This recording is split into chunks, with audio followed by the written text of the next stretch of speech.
Today I'd like to talk a bit more about doom-seeking behaviour. There's a lot that we could go into with regard to this particular type of behaviour, and it turns out to be fundamental, far more fundamental than we might think it is. We might be prepared to admit that there is such a thing as doom-seeking behaviour in human beings. Addiction might be given as one example, where we seem to be intent upon our own doom. And in one way, that is a perfectly good example of doom-seeking behaviour.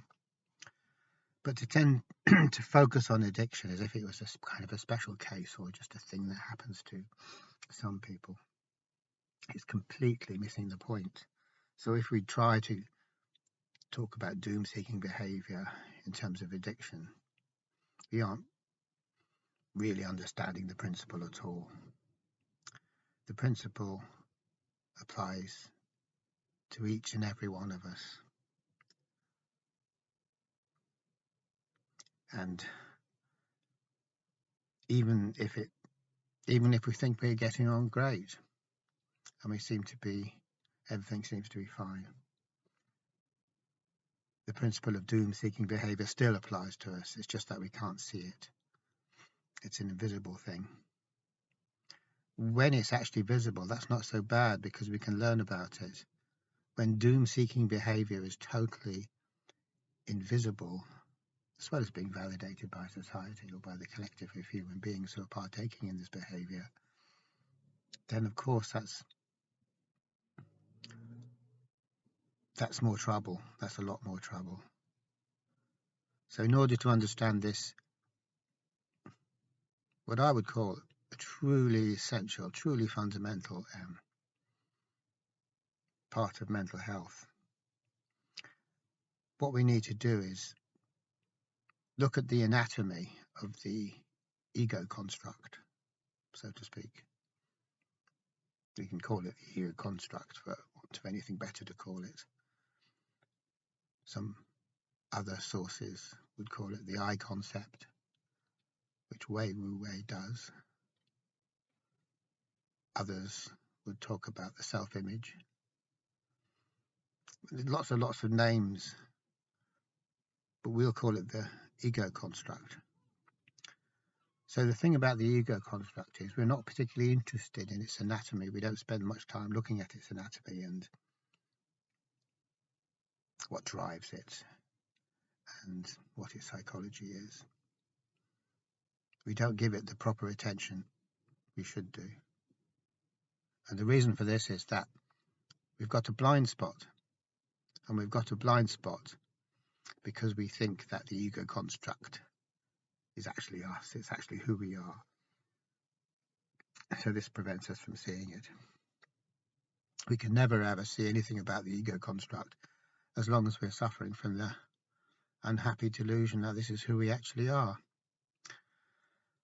But just let's imagine that we're free or relatively free from that delusion just for a little while. And so we're sitting in one seat and the ego construct is sitting in another, or we can actually look at it a bit and kind of make observations, see all around it, because it's not hard to understand the ego construct when we're not identified with it, because there isn't a hell of a lot to it. It's pretty straightforward.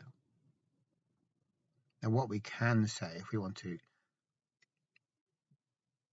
really explain it in a quick way without going into it too much, is that the ego construct only has one thing that it's interested in. It certainly may appear to be interested in lots of things, and it certainly puts on a show of being interested in lots of things. But underneath the show, underneath the appearance, it is only interested in one thing.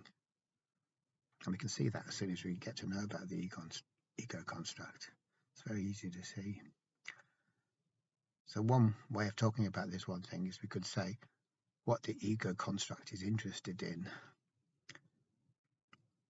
is increasing its security, or maximizing the sense of security that it has in the world.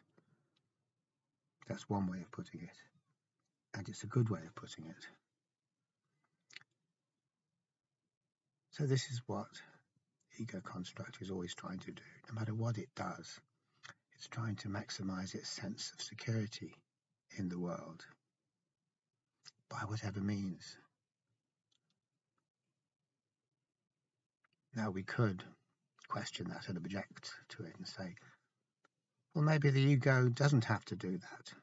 Maybe the ego can embrace risk.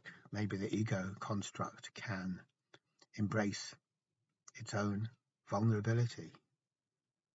But no, it can't. It absolutely can't. The mechanics of the situation do not allow for that.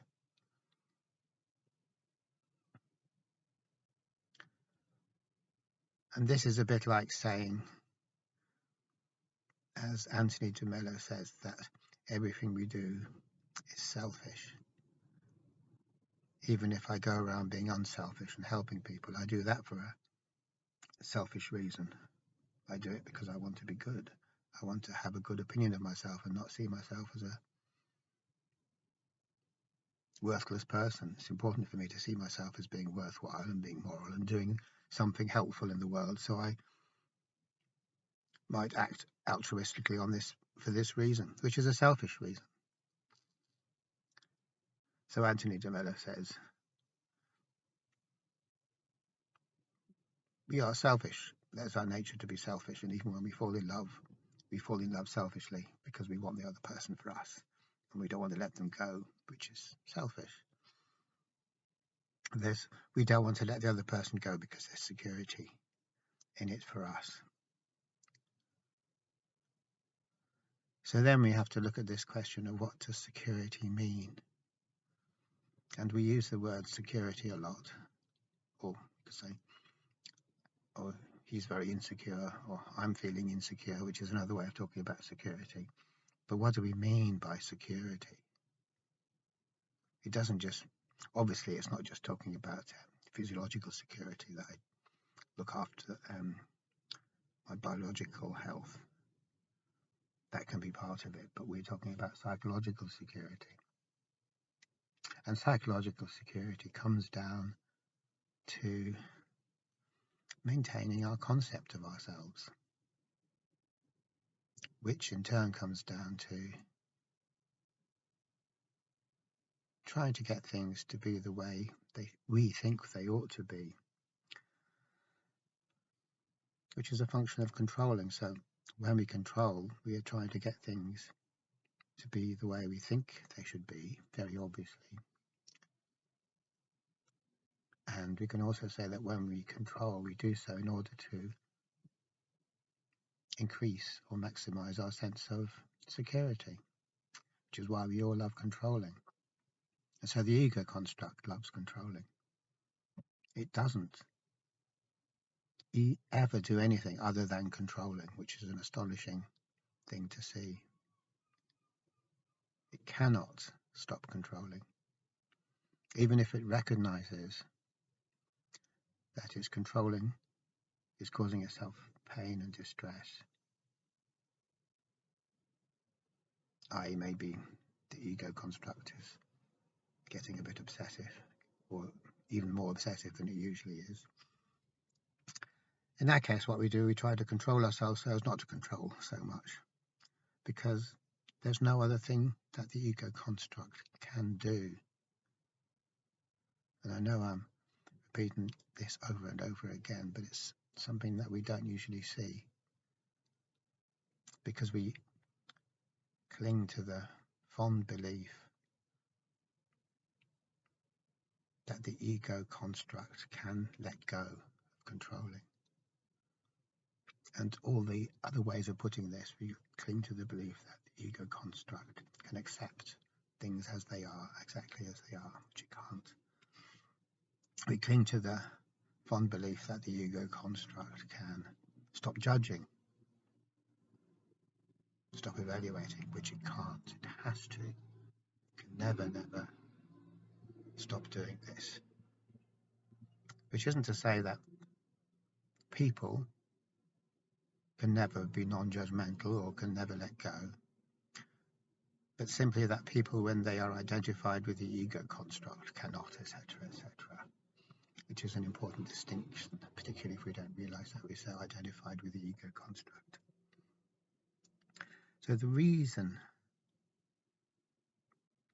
that the ego construct wants to be in control is because it wants to validate its picture of the world, its model or understanding of the world as being the right one. And this is an ongoing struggle because the ego construct's picture of the world is never how the world is, because the ego construct's picture of the world is simply its own projection. So in other words, when we say that the ego is trying to maintain the fiction or the illusion that its way of looking at the world is the right way, what we're really saying is the ego is trying to perpetuate or validate itself, or validate itself, because it itself is its way of looking at the world. So they're not two things there.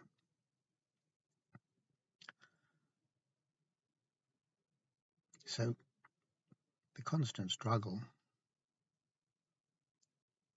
in the life of the self-image or ego construct is to get things to agree with how it thinks they should be, and for it to get reality to match its idea of reality, its assumptions regarding reality. And when I can get reality to match my ideas for it, that is what we're calling security, ontological security. So this is what we're chasing when we're in this particular modality of being. We're chasing this ultimate goal of the validation of our way of seeing the world, which is our security, which also equals the existence of the ego construct. Its security really means its continued existence, its continued robustness in the face of whatever evidence it might be out there to disprove its existence or devalidate its existence. So we can say that the ego is like a machine or device with only one thought in mind, only one goal in mind, like a homing missile, and it's chasing after security, ontological security the whole time. But that is the same thing as doom-seeking behavior, because security equals doom. If I was able to successfully engineer this situation where reality, or what I perceive as reality, matches my ideas for what reality should look like, then even though I'm gunning for this the whole time, and even though this seems like a brilliant thing, what I'm actually chasing after is a state of zero equilibrium. It's a state of zero information. So information we can define very simply as saying when the incoming data or my senses, what's coming through my senses, disagrees with my assumptions, there's a disagreement, which equals a surprise factor. And I'm sitting there thinking, oh, or maybe not thinking it, but just feeling,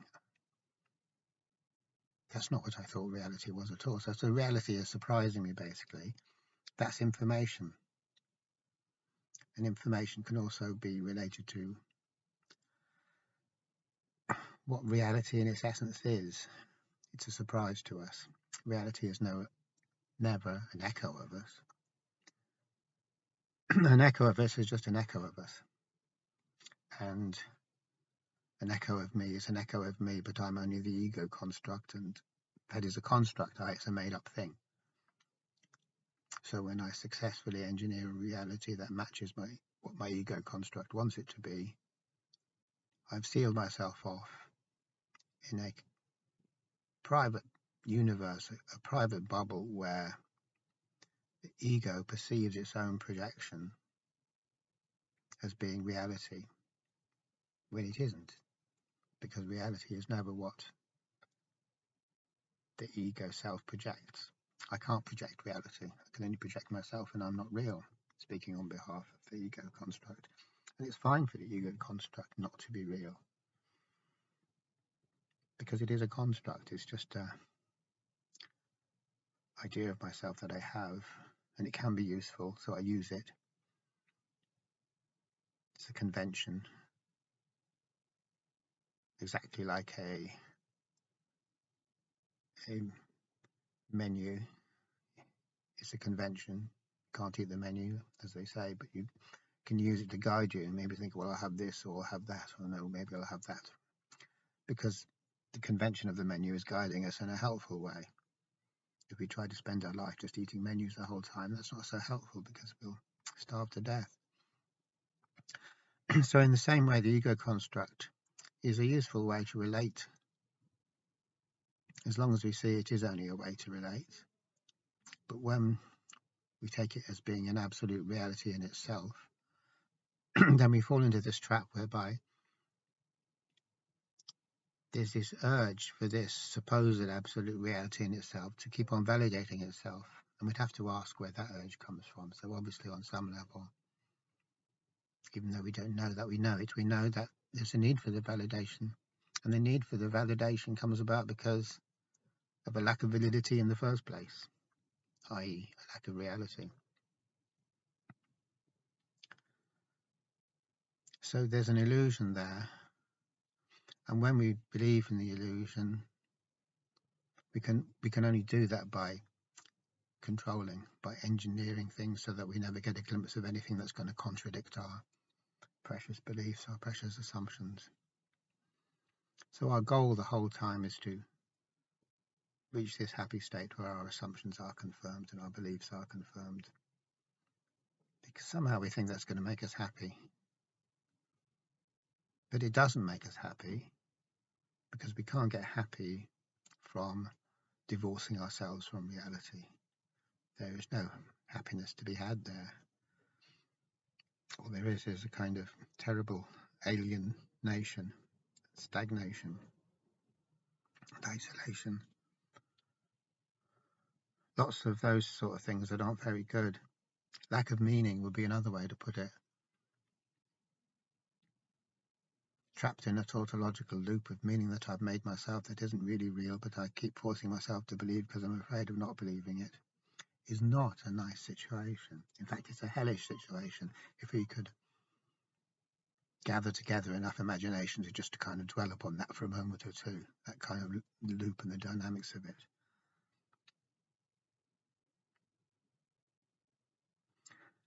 And yet that's what the only thing the ego construct is capable of doing is trying to go for that goal, even though that goal is complete alienation from reality.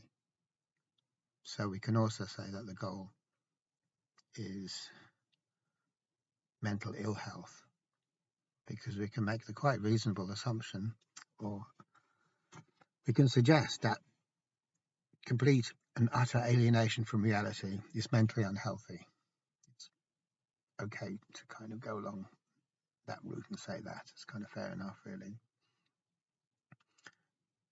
You can try it out for yourself. We all do try it out for ourselves. In our lives, we do become alienated from reality. We do become adrift or lost in a meaningless universe of the self and its projections. That's the experiment we're all involved in. And when we do go down that road, we learn that there is no future in it, because things just get worse and worse until they get to a point where we just can't carry on in that direction anymore.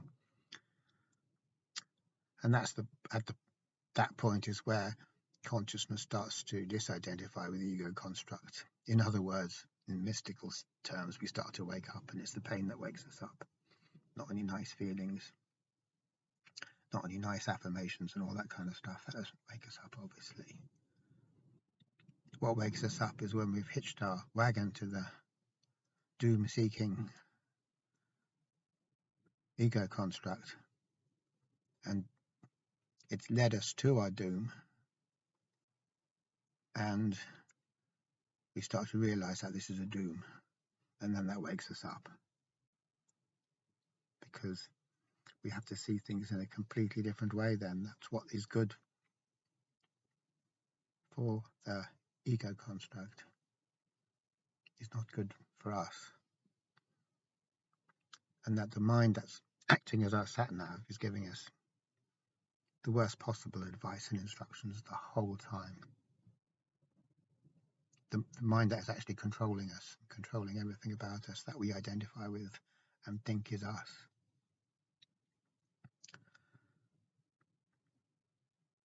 So, this being the case, it's quite clear to see that in our normal modality of being, each one of us is on the road towards this self-nullification, this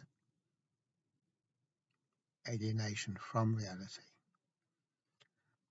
And the self-construct cannot change its sights and say, oh, I'm going to go towards being mentally healthy, which is what we think it can do, that it can say, oh, I'm going to do the mentally healthy stuff, whatever that stuff might be, and you can go into any self-help bookshop and find out examples. That's all stuff for the ego construct to do so that it can stop going in the doom direction and go in a healthy direction. But the ego construct doesn't have a healthy direction. Any direction we go on the basis of the ego construct is an unhealthy, mentally unhealthy direction. There is no healthy direction for the ego construct, no matter what methods it does, no matter what tricks it learns. There's no way it can control itself to good mental health. Anything it does is the epitome, the very essence, quintessence of mental ill health. So no matter what it does, it's jinxed. So the whole of positive psychology and positive therapy really means that we're hitching our wagon to the ego constructs and absurdly expecting to get somewhere good as a result, somewhere that won't cause a huge amount of suffering for us. So the key thing to understand here, or see here, rather than intellectually understanding it, is that this just can't happen. Thanks for watching.